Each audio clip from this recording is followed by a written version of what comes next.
Emmanuel soit élevé, Seigneur soit élevé dans nos vies. Sois élevé, Seigneur, aux cieux de ton nom. Au nom de Jésus. Amen. Emmanuel, nous élevons ton nom plus haut comme une bannière dans les cieux. Que toute la gloire soit rendue à ce merveilleux. C'est le nom qui est au-dessus de tout. C'est le nom qui triomphe de tout. C'est le nom qui sauve. C'est le nom qui délivre et qui guérit. C'est le nom qui appelle et qui restaure. Gloire soit rendue à ce merveilleux nom ce matin. Ce nom est présent au milieu de nous. Ce nom marche au milieu de nous. Ce nom agit ici. Ce nom touche les vies et les transforme. Ce nom nous conduit dans ta gloire. Ce nom nous mène plus près de toi. Que ton nom soit célébré ce matin. Viens parler à ton peuple. Que ce nom vienne nous préparer à la rencontre de notre Seigneur. Que la gloire et l'adoration te soient rendues, Seigneur. Au nom de Jésus. Amen. Veuillez vous asseoir. Soyez bénis. Soyez bénis. Alléluia. Prépare-toi à la rencontre de ton Seigneur. Prépare-toi à la rencontre de ton Seigneur. Matthieu chapitre 25, versets 1 à 13. Prépare-toi à la rencontre de ton Seigneur. Matthieu chapitre 25, versets 1 à 13. Il est écrit et je lis. Alors le royaume des cieux sera semblable à 10 vierges qui, ayant pris leur lampe, allèrent à la rencontre de l'époux. 5 d'entre elles étaient folles et 5 sages. Les folles, en prenant leur lampe, ne prirent point d'huile avec elles, mais les sages prirent avec leur lampe de l'huile dans des vases, comme l'époux tardait. Quand tous s'assoupirent et s'endormirent, au milieu de la nuit, on cria. Voici l'époux allé à sa rencontre. Alors tous ces vieilles se réveillèrent et préparèrent leurs lampes. Les folles dirent aux sages, donnez-nous de votre huile, car nos lampes s'éteignent. Les sages répondirent, non, il n'y en aurait pas assez pour nous et pour vous. Allez plutôt chez ceux qui en vendent et achetez-en pour vous. Pendant qu'elles allaient en acheter, l'époux arriva. Celles qui étaient prêtes entrèrent avec lui dans la salle des noces et la porte fut fermée. Plus tard, les autres vierges vinrent et dirent, Seigneur, Seigneur, ouvre-nous. Mais il répondit, je vous le dis en vérité, je ne vous connais pas. Verset 13. Veillez donc, puisque vous ne savez ni le jour ni l'heure. Amen. Amen. Amen. Amen. Veillez donc, puisque vous ne savez ni le jour ni l'heure. Prépare-toi à la rencontre de ton Seigneur. Se préparer à la rencontre du Seigneur voudra dire qu'il faut être vigilant, il faut être éveillé. Il ne point s'assoupir, il ne point s'assoupir sans s'être préparé au préalable. Notre texte nous présente cette parabole du Seigneur Jésus-Christ que nous connaissons très bien, la parabole des 10 vierges. Les 10 étaient invités aux noces. Et puisque les noces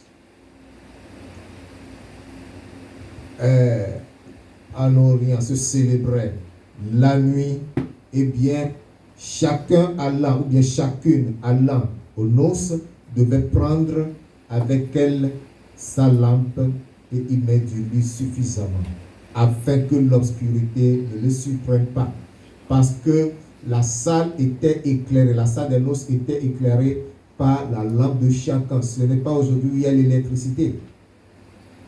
Chacun devait apporter sa lampe tempête ou sa lampe, c'est pas moi, son lampion, je ne sais pas comment on l'appelle. Chacun devait se munir de ça et avoir de l'huile pour que ta lampe ne s'éteigne pas au milieu de la célébration. Ainsi, ces 10 vierges sont allées aux noces, mais 5 de ces vierges étaient très prudentes étaient très prudentes, très sages, et elles ont prévu de l'huile dans leur vase, en plus de l'huile qu'elles avaient dans leur lampe. Et comme l'époux tardait à venir, celles-là qui avaient de l'huile en réserve n'avaient aucune inquiétude. Mais il y avait 5 qui n'avaient pas prévu de l'huile en réserve. Elles devaient s'inquiéter parce que l'entrée de l'époux ne faisait que traîner. Et lorsque l'époux arriva enfin, c'était tard. L'huile a beaucoup diminué dans leur lampe. Elles ont compris qu'elles n'en auront pas suffisamment pour aller au terme de la célébration. Alors elles s'étaient approchées de ceux-là qui étaient prudents, qui en avaient prévu en réserve, pour leur demander de leur donner d'huile pour leur lampe. Mais elles ont dit non, nous ne pouvons pas vous en donner parce que ça va nous manquer. Allez plutôt vers ceux qui en vendent pour vous en procurer. Et ils sont partis. Elles sont parties, elles ont traîné. L'époux était déjà rentré. Tous les invités étaient rentrés, la porte est fermée. Et lorsqu'elles étaient revenues, c'était trop tard. Quand elles ont cogné, l'époux dit, je ne vous connais pas. C'était la réponse qui leur a été donnée. Alléluia. Alléluia. Amen. Alléluia. Amen. 10 vierges représentent l'Église. Les 10 vierges, c'est vous et moi, parce que c'est nous qui formons l'Église. Les 5 sages, qui en plus de la lampe qu'elles avaient dans leur lampe, avaient prévu de l'huile en réserve. J'ai bien parlé. Il n'y a pas eu un lapsus là. Je dis les 5 vierges qui étaient sages, en plus de l'huile qu'elles avaient dans leur lampe, avaient encore de l'huile en réserve dans d'autres vases.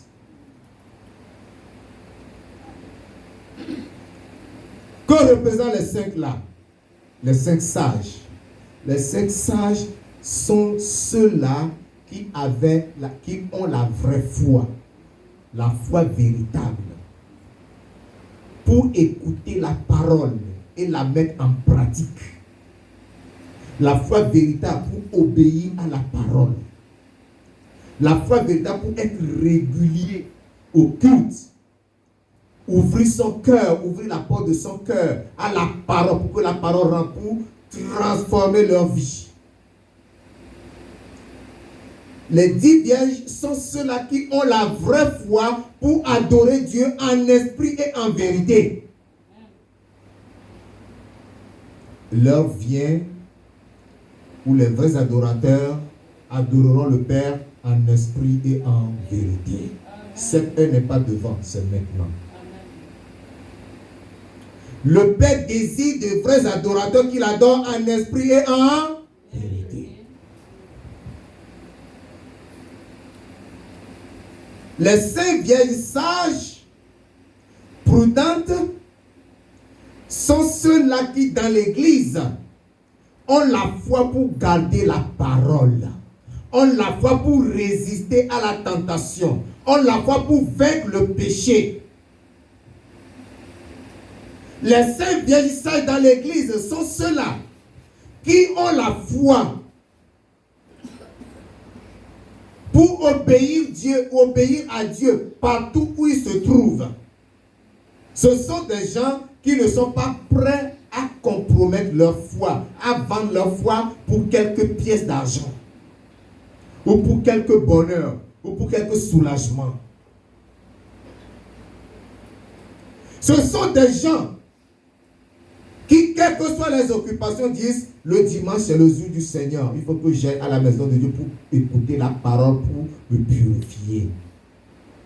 Vous êtes purs à cause des paroles que je vous ai dites. La parole prêchée purifie. Ils ne permettent à rien de les empêcher. Ils sont là, ils adorent.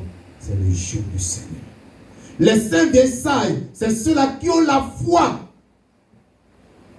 pour suivre toutes les instructions de Dieu. Dans le travail, dans le commerce, dans les affaires, dans le mariage, en toutes choses, ils sont prêts à obéir à Dieu. Les 5 sages, les voilà.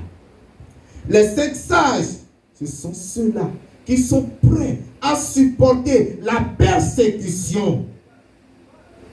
Quelle que soit l'ardeur de la persécution, quelle que soit la fureur de la persécution, ils disent oui, je le sais, c'est à cause de ma foi, je ne vais pas fléchir, je dois tenir ferme.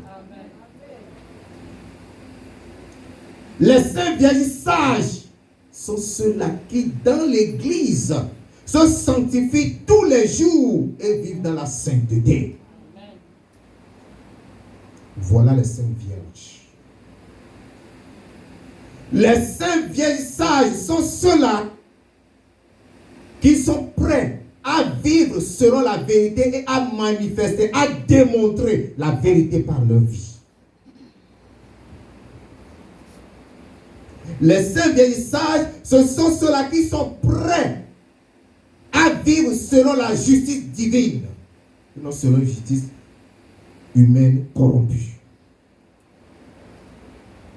mais selon la justice divine. Ce sont là les 5 vierges sages. Mais les folles sont ceux-là qui accompagnent les autres. Vous n'êtes que des accompagnateurs. Vous suivez la foule. Vous ne savez même pas ce que vous faites. Vous ne comprenez rien. Et vous ne cherchez pas à comprendre. Vous êtes là-dedans seulement. Vous mélangez votre gauche, avec votre droite. Pas de distinction. Pas de différence. Vous allez seulement le péché. Vous embrassez le péché. Toutes choses. Vous faites tout. Et vous oubliez de préparer votre vie. La lampe, c'est le Saint-Esprit. Il faut que tu aies l'Esprit de Dieu en toi. Lorsque tu nais de nouveau, le Saint-Esprit vient. Et au fur et à mesure que tu marches avec Dieu, demande que le Saint-Esprit te remplisse davantage.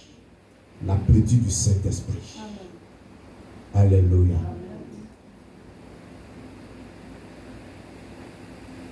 Il faut que tu possèdes l'Esprit.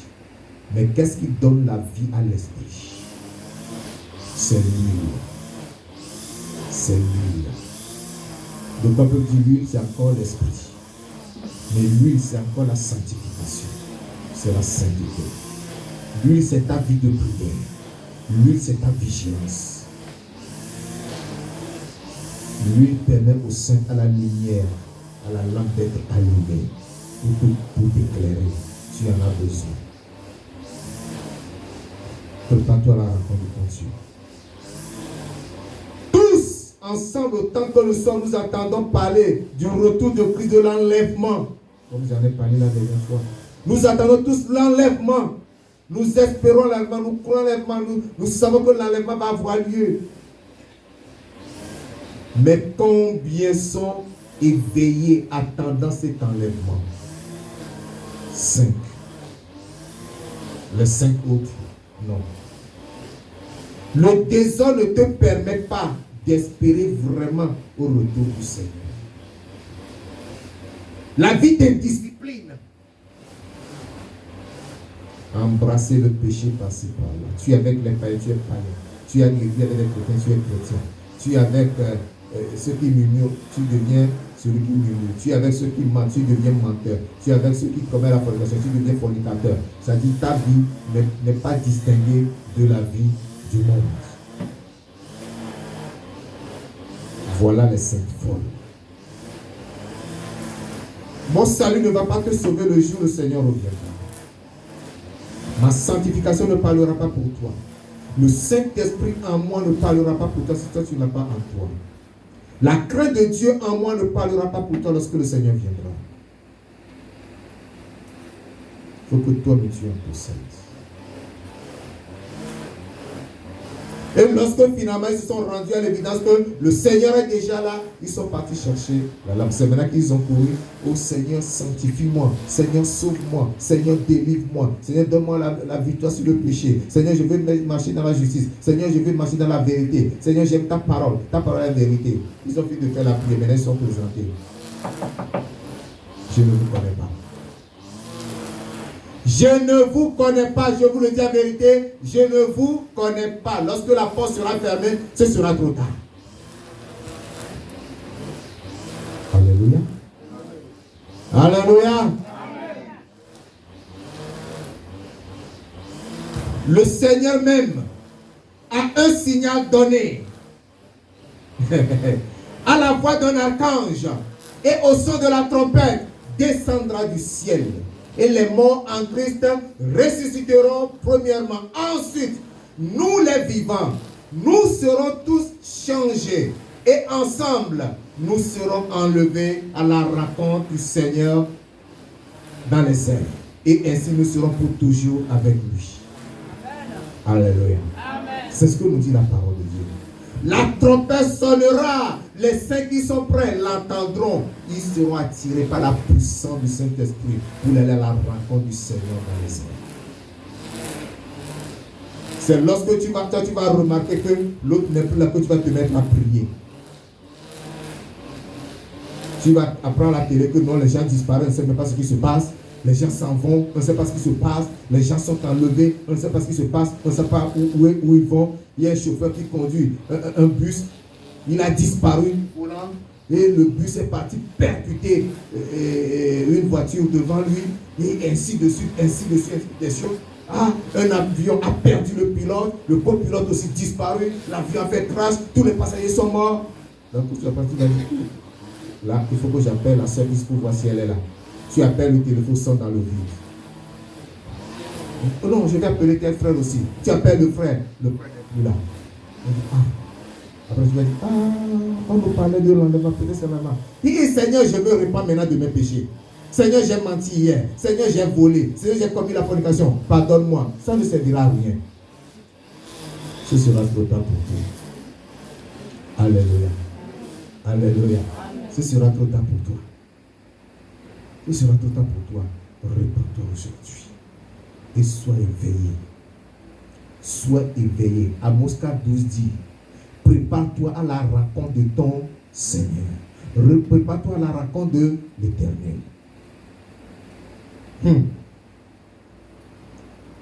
Ça exige une préparation. Et la préparation commence par la nouvelle naissance, la vie renouvelée, la vie transformée. La vie dans laquelle Jésus rentre, la vie dans laquelle Jésus est maître et Seigneur, la vie que Jésus dirige. Et ça qui doit débarrasser tout souillure. Donc s'il y a les péchés en toi qui te rongent, qui te poussent à faire le mal, à désobéir à Dieu, tu demandes à Dieu, Seigneur, déracine le péché là dans ma vie. C'est ça qu'on appelle la sanctification. Seigneur, circoncis mon cœur. Ça s'appelle la sanctification. Tu vis dans la sanctification. Mes frères, vous savez quoi? Mon cœur saigne parce que je me rends compte qu'il y en a qui sont dans l'église. Tout ce qu'on dit, aucun changement dans leur vie, aucune transformation. Ils gardent la colère. Et moins de choses, vous allez les voir. Vous les écoutez, vous êtes déçus. Tu te dis chrétien. Tu ne peux pas pardonner à ton frère. Tu n'es pas venu à l'église, on t'appelle. C'est un langage bizarre qui sort de ta bouche. Où est le changement? Où est la conversion? Où est la vie nouvelle? Où est la sanctification? Où est le Saint-Esprit?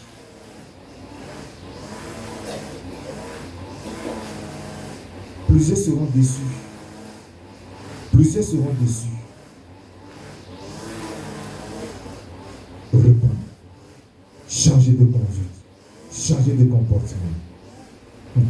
Si le maître de la maison savait à quelle veille de la nuit viendra le voleur, il ne laisserait pas percer sa maison. Alléluia. Personne ne connaît ni l'heure, ni le jour, ni les anges, ni le Fils de l'homme, mais le Père seul. Le Père seul. Ce sera une surprise. Il n'y aura aucun signe pour indiquer que Jésus est en train de descendre. Alors préparez-vous. Les signes qu'il nous donne aujourd'hui sont tout ce que nous voyons dans le monde entier. Tous ces changements qui s'opèrent. Le réchauffement climatique, les catastrophes naturelles, les inondations, comment ça s'appelle, les éboulements, les tremblements de terre, les éruptions volcaniques, les guerres, les cris de guerre, la famine, des maladies bizarres. Ce sont là les signes qu'ils nous donnent pour nous dire que nous sommes à la fin du temps, nous devons nous préparer. Il est déjà à la porte. Alléluia. Amen. Jésus est à la porte. Pardon, vous allez enlever la banderole qui est dehors là pour me mettre ça quelque part, afin que tout le monde dise bien. Vous allez le mettre pas dans l'église. Pour que lorsque tout le monde rentre dans l'église là, il puisse bien lire. Jésus est à la porte. La banderole qui est dehors là. Il faut me faire remplir ça. Ça à un endroit où tout le monde, en entrant dans l'église, puisse bien lire. Jésus est à la porte. Afin que nos consciences soient éveillées. Que nous sachions que Jésus est à la porte. Si tu écoutes d'une oreille et que ça sort de l'autre oreille, c'est ton problème. Moi, je te l'ai déjà dit.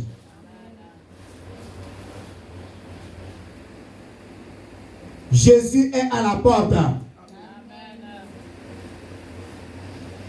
Prépare-toi. Prépare-toi. Nous avons besoin de la vigilance. On dit, veillez donc, puisque vous ne savez ni le jour ni l'heure. Bien-aimé, veiller veut dire quoi? Ça ne veut pas dire que nous n'allons plus dormir. Nous allons bien dormir. Tu dois dormir. Si tu ne dors pas, tu vas tomber malade. Tu as besoin de dormir pour donner du repos à ton corps, pour renouveler tes forces. Veillez. Tu dois veiller sur ta bouche. Veille sur ta bouche. Qu'est-ce qui sort de ta bouche? Les moqueries, les mensonges, les calomnies, les critiques, la tromperie, la fausseté. Veille sur ta bouche, veille sur ta langue, afin que ces choses ne sortent de ta bouche. Des paroles abominables. Veille sur ta langue. Veille sur tes yeux. Qu'est-ce que tu regardes? Qu'est-ce que tu vois? Non, c'est toi qui as acheté ta télévision, ton poste télévision, c'est toi qui l'as acheté. Tu t'es abonné à un canal, c'est ton argent. Mais je t'avertis ce matin, c'est ça qui va t'amener en enfer. À cause des choses abominables que tu te permets de voir. Les choses qui te prennent tout le temps. Tu n'as même pas le temps de prier, de lire la Bible, de méditer. Tu es là seulement braqué sur l'écran comme ça. Tu dors là-bas, quand tu te lèves, tu jettes ton corps au lit. C'est ça qui va t'amener en enfer. Je ne te dis pas que va jeter ton poste téléviseur. Je t'avertis, c'est toi qui laisses avec ton argent, c'est toi qui paie ton abonnement, comme il y a 10 000, 15 000 chaque mois. Mais ce que tu regardes, c'est ça qui va t'amener en enfer. Veille sur tes yeux, qu'est-ce que tu regardes? Dans ton téléphone, qu'est-ce que tu regardes? Veille sur tes yeux. Dans la rue, qu'est-ce que tu regardes? Qu'est-ce que tu aimes à regarder dans la rue quand tu sors? Qu'est-ce que tu regardes? C'est ça qui va t'amener à la perdition. Veille sur tes yeux. Qu'est-ce que tu vois?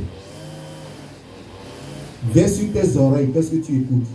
Qu'est-ce que tu aimes écouter? Qu'est-ce que tu aimes entendre? Veille sur tes oreilles.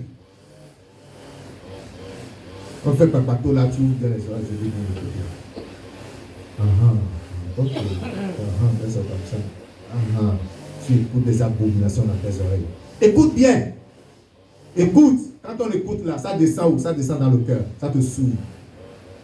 Écoute bien les abominations. Ne cherche pas à écouter la parole sainte. Quand tu es sur les réseaux sociaux, tu ne cherches pas à écouter la parole, mais tu cherches là où il y a des abominations à écouter. Va écouter. Tes yeux voient tes oreilles. Écoute. Continue d'écouter.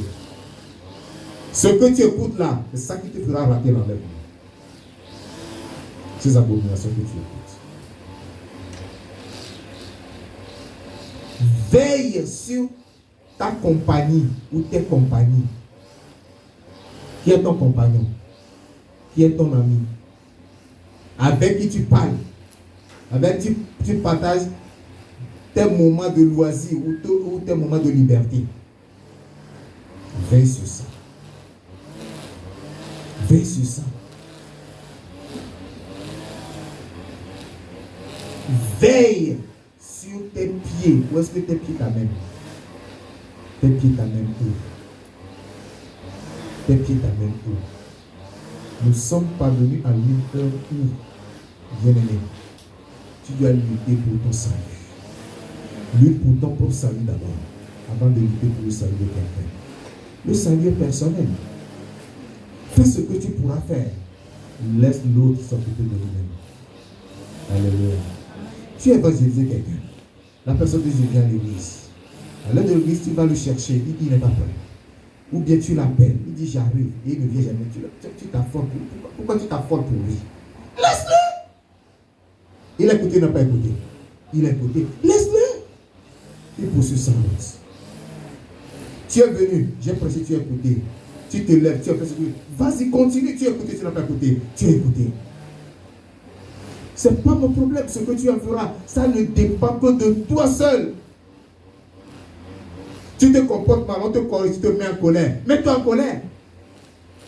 Vas-y avec ta colère. On te corrige pour ton bien. Mais tu dis, on ne m'aime pas, il n'y a pas l'amour dans l'église.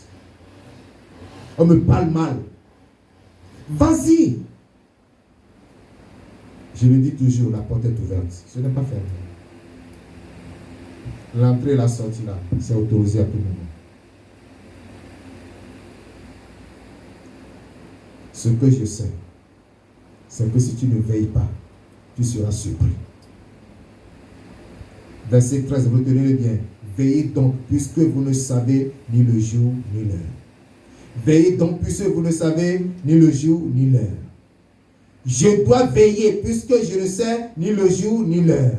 Je dois veiller, puisque je ne sais ni le jour ni l'heure. Tu dois veiller parce que tu ne sais ni le jour ni l'heure. Nous devons veiller, puisque nous ne savons ni le jour ni l'heure. Veillez. Tu dors jusqu'à ne pas pouvoir même prier. Tu te lèves seulement, tu te mets à courir, tu te mets à courir. Eh mon frère, ma soeur, jusqu'à quand tu vas t'arrêter? La course là va t'amener quand? Toi, tu n'as pas le temps de méditer sur la parole. Ta méditation, c'est l'argent. Ta méditation, c'est l'argent, le travail, l'argent. Et le marché, le travail, la fin du mois. Je dois faire ça, je dois faire. Viens tes projets. Tu n'as jamais le temps de prendre la parole de méditer. La parole ne passe jamais dans ta tête. Bien-aimé. Veillez donc, puisque vous ne savez ni le jour ni l'heure. À quelle catégorie de vierge appartiens-tu? Vous avez présenté deux catégories. À quelle catégorie appartiens-tu? À la catégorie des folles ou à la catégorie des sages? Fais ton choix ce matin. Alléluia. Amen. Cette parabole a été donnée à la suite de l'enseignement sur la fin des temps. Matthieu 24. Ce n'est pas pour rien que cet enseignement a été donné. Cet enseignement a été donné pour nous dire que ce ne sont pas tous ceux-là qui ont écouté l'enseignement sur la fin des temps qui rentreront dans le royaume. Il y en a qui seront disqualifiés. Mais celui qui veillera et priera sera qualifié. Celui qui aura sa lampe allumée, remplie d'huile, et qui aura de l'huile en réserve, pourra rentrer dans le royaume avant que la porte ne soit fermée. Mais si toi, tu te contentes seulement de l'huile qui est dans ta lampe, le moment viendra, tu iras chercher de l'huile, tu ne seras pas venu avant que le Seigneur ne soit de retour et la porte sera fermée. Tu vas rester dehors dans les gémissements et les transports dedans. Tu es béni ce matin pour avoir écouté ces choses. Ce sont des choses qui sont cachées aux sages, mais qui sont révélées aux simples. Prépare-toi à la rencontre de ton Seigneur. Lève-toi ce matin et parle à Dieu. Parle au Seigneur ce matin.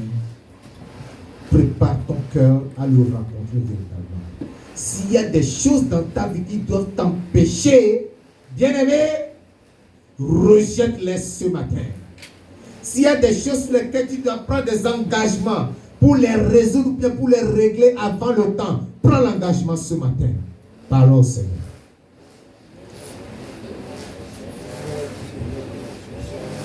Parle à Dieu. C'est ta vie. C'est ta vie. Nous aspirons à l'éternité. Nous aspirons à l'éternité. Personne ne veut se perdre. Mais tes actes te perdent. Mais ta vie, mais tes actes vont te perdre. Mais ta vie va te perdre. Mais ton corps va te perdre. Dis Seigneur, délivre-moi de la perdition. Délivre-moi de la perdition. Que ma vie soit rangée et te soit agréable. Que ma vie te plaise.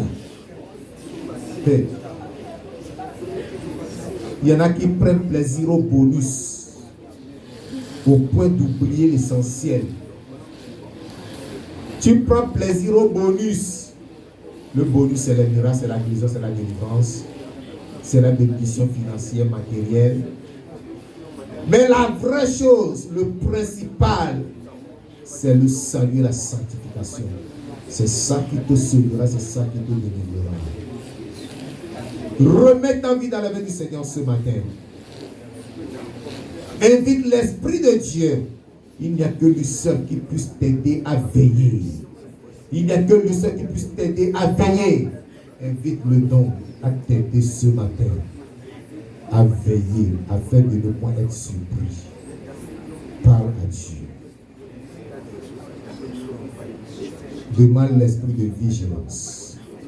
L'esprit de vigilance. L'esprit de vigilance. L'esprit de vigilance. L'esprit de vigilance. Demande la grâce à Dieu pour surmonter toute forme de péché, de souillure d'iniquité, afin de tenir prêt pour l'avènement du Seigneur. Au nom de Jésus de Nazareth, nous avons prié. Ce peuple, Seigneur, est dans tes mains. Mon vœu et ma prière pour eux est qu'ils soient tous sauvés. C'est pourquoi je te demande ce matin que s'il y en a parmi eux, et il y en a certainement, qui sont de la catégorie des 5 vierges folles, Seigneur Dieu, dans ta miséricorde, délivre-les au nom de Jésus. Sauve-les au nom de Jésus. Rapproche-les de toi afin que leur vie soit totalement transformée, sanctifiée, et que mon Dieu, mon rocher, il soit rempli du Saint-Esprit et qui veille jusqu'au son de la trompette au nom de Jésus. Ceux qui sont déjà sur la bonne voie, Seigneur Dieu, fortifie-les. Fortifie-les. Fortifie-les. Qui persévèrent et qui ne se fatiguent point au nom de Jésus-Christ. Que ta grâce abonde pour les uns et les autres, afin que lorsque la trompette sonnera, Père, nous puissions tous l'attendre et être enlevés à ta rencontre sur les nuées dans les airs au nom de Jésus. Merci Père parce que tu nous as exaucés. C'est au nom de Jésus-Christ que nous avons prié. Amen. Amen. Amen.